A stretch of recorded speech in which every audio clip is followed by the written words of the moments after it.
2 photo ಕಾಣಿಸ್ತಾ ಇದೆ ಮಿತ್ರರೆ. ಒಂದನೇದ್ದು ಸ್ವಲ್ಪ hair loss, general hair loss.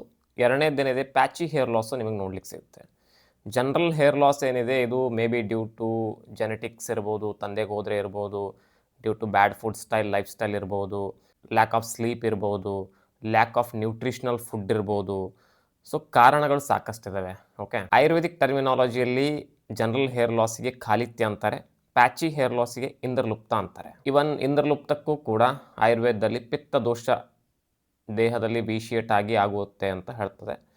So pitta dosha again it is linking with a same food style only. Okay, so ಏನೇ ಇರ್ಬೋದು, ಜನರಲ್ ಹೇರ್ ಲಾಸಿಗೆ ಇನಿಷಿಯಲ್ ಸ್ಟೇಜಸಲ್ಲಿ ಸ್ಟೇಜ್ 1 ಸ್ಟೇಜ್ 2 ಇತ್ತು ಅಂದರೆ ಇಮಿಡಿಯೇಟ್ಲಿ ನೀವು ಟ್ರೀಟ್ಮೆಂಟ್ ಸ್ಟಾರ್ಟ್ ಮಾಡಿದ್ದೆ ಅದರಲ್ಲಿ ಖಂಡಿತವಾಗೂ ಹೇರ್ ಫಾಲ್ ಅಟ್ಲೀಸ್ಟ್ ಹೋಗೋದನ್ನಾದರೂ ತಡಿಬೋದು.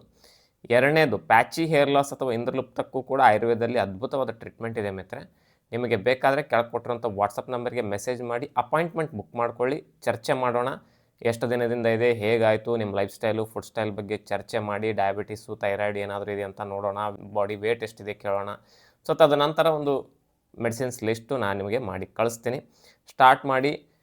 ಭಾಳ ಚಿಕ್ಕ ಪುಟ್ಟ ಪ್ಯಾಚಿ ಹೇರ್ ಲಾಸ್ ಇತ್ತು ಅಂದರೆ 1 ತಿಂಗಳಲ್ಲೇ ರಿಗೇನ್ ಆಗುತ್ತೆ. ಇವನ್ ಕೆಲವರಿಗೆ ಬಿಯರ್ಡು, ದಾಡಿಯಲ್ಲೂ ಕೂಡ ಆಗುತ್ತೆ.